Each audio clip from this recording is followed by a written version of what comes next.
Welcome to all dear student, my name is Mohammad Shoaib. आज के इस लेक्चर में class 8 New Countdown third edition exercise 8B start करेंगे। Last lecture में हमने एक्सरसाइज 8A कंप्लीट की थी। अगर आप लोगों ने वो लेक्चर नहीं देखा तो मैंने प्ले लिस्ट में उसको ऐड कर दिया है। एक्सरसाइज 8B के टोटल हमारे पास 11 क्वेश्चन है। तो इसमें वो कहते हैं कि रिजॉल्व इनटू फैक्टर्स, यानी आपने क्या करना है, इसके फैक्टर्स में इसको रिजॉल्व करना है। बेसिकली हमने इसमें करना क्या है, फैक्टराइज करनी है इसको।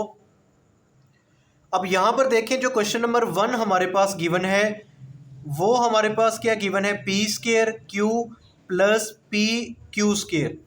अब ये दोनों टर्म्स आपस में क्या हो रही हैं, प्लस हो रही हैं, और इनमें कोई चीज़ कॉमन आ रही है। एक तो क्या कॉमन आ रहा है, पी कॉमन आ रहा है, और दूसरा क्या आ रहा है, क्यू कॉमन आ रहा है।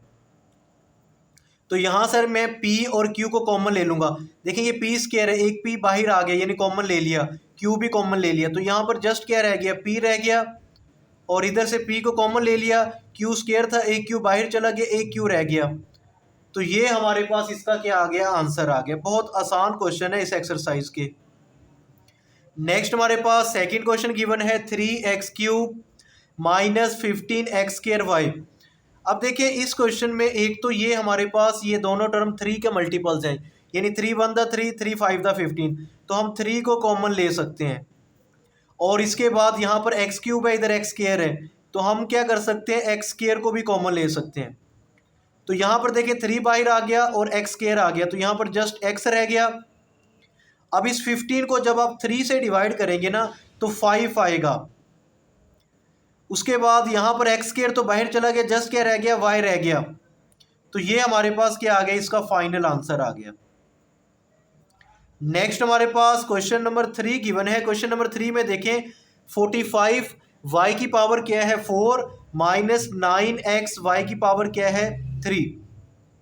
अब देखिए ये दोनों टर्म्स किसका मल्टीपल्स है, 9 का, यानी 9 5 द 45, 9 1 द 9, और ये 9 आ गया, और फिर हमारे पास y³ भी आ जाएगा, क्योंकि यहाँ पे y4 है, इधर क्या है y³। तो यहाँ पर क्या आ गया 5y माइनस, यहाँ पर 9 तो कॉमन ले लिया और y³ भी आ गया, तो यहाँ पर जस्ट क्या रह गया, x रह गया। तो ये हमारे पास क्या आ गया, फाइनल आंसर आ गया। नेक्स्ट हमारे पास क्वेश्चन नंबर 4 गिवन है। तो इसमें देखिए ये दोनों टर्म 6 के मल्टीपल्स हैं, यानी 6 1 द 6, 6 2 द 12, और इनमें कॉमन क्या आ रहा है, P और Q कॉमन आ रहा है। तो मैं 6P और Q को क्या ले लूँगा, कॉमन ले लूँगा। तो यहाँ पर जस्ट मेरे पास क्या रह जाएगा, P रह जाएगा, क्योंकि 6 भी कॉमन ले लिया और P स्क्वायर में से एक P बाहर आ गया और Q भी आ गया, तो जस्ट P रह गया। तो यहाँ पर क्या रह गया 2, यानी इस 12 को 6 से डिवाइड करेंगे 2, और उसके बाद P कॉमन ले लिया और Q बच गया हमारे पास। तो ये हमारे पास इसका क्या आ गया, फाइनल आंसर आ गया।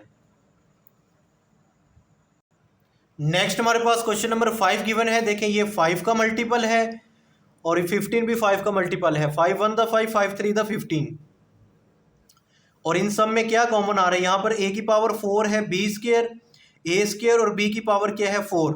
तो इसमें से मैं जो चीज़ कॉमन लूँगा, एक तो 5 आएगा, उसके बाद a का स्क्वायर, और साथ में हमारे पास क्या आ गया, b का स्क्वायर, ये हमने कॉमन ले लिया। यहाँ पर 5 कॉमन आ गया, a4 में से a² रह गया, क्योंकि a² हमने कॉमन ले लिया, b² भी कॉमन ले लिया, और यहाँ पर क्या रह गया 3, a² को कॉमन ले लिया, और यहाँ पर क्या रह गया b²। तो ये हमारे पास क्या आ गया, फाइनल आंसर आ गया। नेक्स्ट हमारे पास क्वेश्चन नंबर 6 गिवन है। अगर आप क्वेश्चन नंबर 6 को देखें ना, तो सबसे पहले इन दोनों में से क्या कॉमन आ रहा है, हमारे पास x कॉमन आ रहा है, तो आप x कॉमन ले लें, तो जस्ट क्या रहेगी, y रह जाएगा, और यहाँ पर 1, और इन दोनों में से कुछ भी कॉमन नहीं आ रहा। तो इस तरह की जब सिचुएशन हो तो आपने 1 कॉमन लेना है। तो 1 कॉमन आ गया, तो यहाँ पर जस्ट क्या रह गया, y+1। अब देखें, अब इस होल टर्म में से y+1 इसके साथ भी कॉमन है और y+1 1 के साथ, तो मैं क्या कॉमन ले रहा हूँ, y+1 को कॉमन ले लिया, तो यहाँ पर x रह गया, क्योंकि ये टर्म तो कॉमन आ गई, और इधर से ये टर्म कॉमन आ गई, तो क्या रह गया +1। तो ये हमारे पास फाइनल आंसर आ गया इसका। नेक्स्ट हमारे पास क्वेश्चन नंबर 7 है। तो इस क्वेश्चन में देखें हमारे पास ये वाली जो टर्म गिवन है ए एम क्यूब, एक तो इसमें से ए कॉमन आ रहा है, यहाँ पर एम क्यूब है और ये एम स्केयर, तो इसका मतलब एम स्केयर कॉमन आएगा। यहाँ पर ए कॉमन आ गया, एम स्केयर जब कॉमन ले लिया तो क्या रह गया, जस्ट एम रह गया। और यहाँ पर क्या रह गया, -1, क्योंकि ए भी बाहर कॉमन ले लिया, एम स्केयर को भी कॉमन ले लिया। जस्ट जब इसको हम डिवाइड करते हैं ना तो -1 आता है, यानी जिस चीज़ को हम कॉमन ले रहे होते हैं एक्चुअली हम उसको क्या कर रहे होते हैं, उस वैल्यू से डिवाइड कर रहे होते हैं। और इसमें से हम क्या कॉमन लेंगे, -1। जब -1 कॉमन लेंगे तो ये m क्या हो जाएगा, प्लस का, और ये +1 की जगह पर क्या आ जाएगा, -1, साइन चेंज हो जाएंगे। और अब यहाँ पर देखिए m-1 कॉमन आ रहा है, तो आपने क्या करना है, m-1 को कॉमन लेंगे तो यहाँ पर क्या रह जाएगा, a m² -1 रह जाएगा, क्योंकि m-1 को कॉमन ले लिया। तो ये आपका फाइनल आंसर आ गया। उसके बाद नेक्स्ट हमारे पास क्वेश्चन नंबर 8 गिवन है। तो इसमें देखिए 4a² + 12ab + 9b²। तो इसमें से हमने क्या करना है, कॉमन नहीं ले सकते। अब हम इसको क्या करेंगे, इसका फार्मूला कंप्लीट करेंगे। तो फार्मूला कैसे बनेगा, देखिए ये है 4a², तो 4 होता है 2 का स्क्वायर, इसको मैं लिख सकता हूँ 2a को लिख दिया, यानी a² को a लिख दिया। तो यहाँ पर मैंने बना दिया a², यानी ये पूरा क्या है, a का स्क्वायर, प्लस, अच्छा यहाँ पर 9b है तो इसको मैं लिख सकता हूँ +3, और यहाँ पर लिख देता हूँ b का स्क्वायर। तो ये क्या आ गया, a² + b² प्लस ये फार्मूले वाला 2, और यहाँ पर आप a लिखिए, a की वैल्यू क्या है 2a, और b की वैल्यू हमारे पास क्या है 3b। तो अब इस फार्मूले को क्लोज कर दे, a² + b² + 2ab, तो ये क्या होता है, a, ये सारी वैल्यू a के इक्वल है, प्लस, और ये सारी वैल्यू b के इक्वल है, a + b, प्लस क्यों है, क्योंकि यहाँ पर प्लस है, होल का स्क्वायर। अब यहाँ पर ये हमारे पास फाइनल आंसर आ गया है।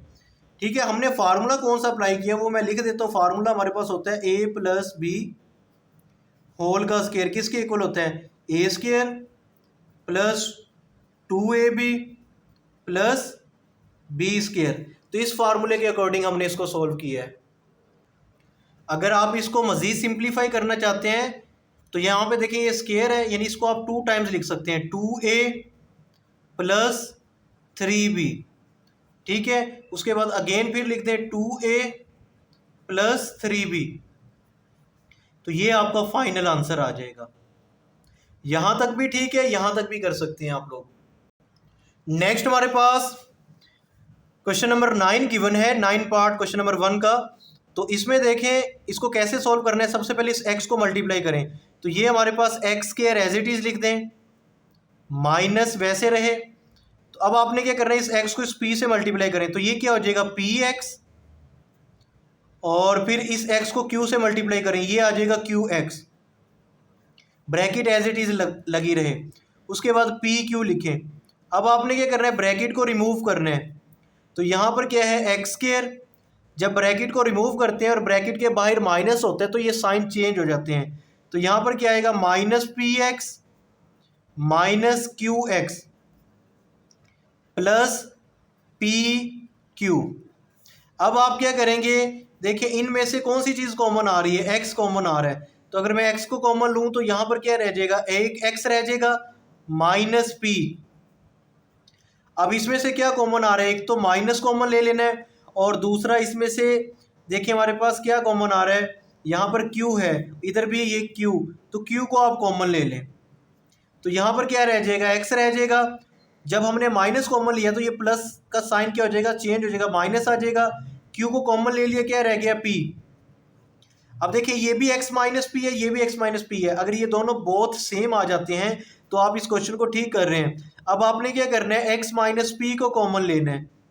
तो इसको जब मैं कॉमन लेता हूँ यहाँ पर x रह जाएगा ब्रैकेट में, और माइनस यहाँ पर क्या रह गया, q रह गया। तो ये आपका फाइनल आंसर आ गया। उम्मीद करता हूँ कि आपको इस क्वेश्चन की भी अच्छे से समझ आई होगी। नेक्स्ट हमारे पास क्वेश्चन नंबर 10 गिवन है, क्वेश्चन नंबर 1 का 10th पार्ट। तो इसमें देखें a b c minus a b, उसके बाद यहाँ पर ना माइनस सी है, फिर +1। इसको आपने सिंप्लीफाई करना है। अब इन दोनों में देखें ए बी कॉमन आ रहा है, तो ए बी को आप कॉमन ले लें तो यहाँ पर क्या रह जाएगा सी, यहाँ पर -1 आ जाएगा, और इसमें से -1 को अगर कॉमन लेते हैं तो यहाँ पर क्या रह जाएगा सी -1।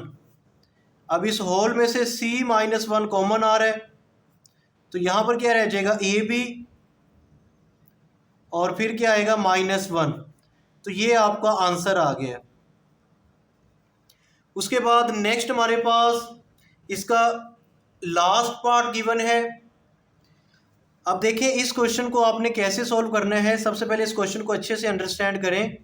देखिए हमारे पास यहाँ पर एक टर्म गिवन है a + b into P + q + r plus, यानी एक ये टर्म है, प्लस के बाद एक ये वाली टर्म है, प्लस ये। अब इन तमाम टर्म में ना जो चीज़ कॉमन आ रही है p q r, तो इस टर्म को मैं कॉमन ले रहा हूँ p q और r। ये जब कॉमन ले लिया तो यहाँ पर देखें, यहाँ पर क्या रह गया a + b रह गया, एक ये रह गया a + b, ठीक है। उसके बाद ये दरमियान में प्लस है, ये प्लस लगाएं, और ये वाली टर्म रह गई b + c। फिर इसमें से जो चीज़ कॉमन ली है तो क्या रह गया, ये प्लस का साइन, और साथ में c + a।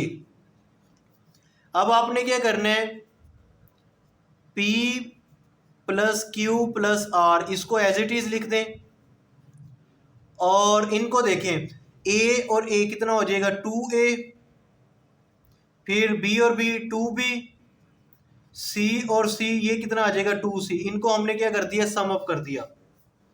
अब आपने क्या करना है, इसमें से 2 कॉमन आ रहा है, 2 कॉमन ले लें, p + q + r इसको एज इट इज़ लिख दें। इसमें से अगर आप 2 कॉमन ले रहे हैं तो क्या रह जाएगा a b और c। अगर आप इसको रीअरेंज करना चाहते हैं तो 2 पहले लिख दें चाहे, तो यहाँ पर लिख लें p + q + r into a + b + c, इस तरह भी लिख सकते हैं। तो ये आपका फाइनल आंसर आ जाएगा। इसी के साथ हमारी ये एक्सरसाइज कंप्लीट हो गई है। वीडियो अच्छी लगी इसको लाइक करें, और मेरा यूट्यूब चैनल शुएब मैथ वाले इसको आप लोग लाजमी सब्सक्राइब करें। मिलते हैं नेक्स्ट वीडियो में। अल्लाह हाफिज़।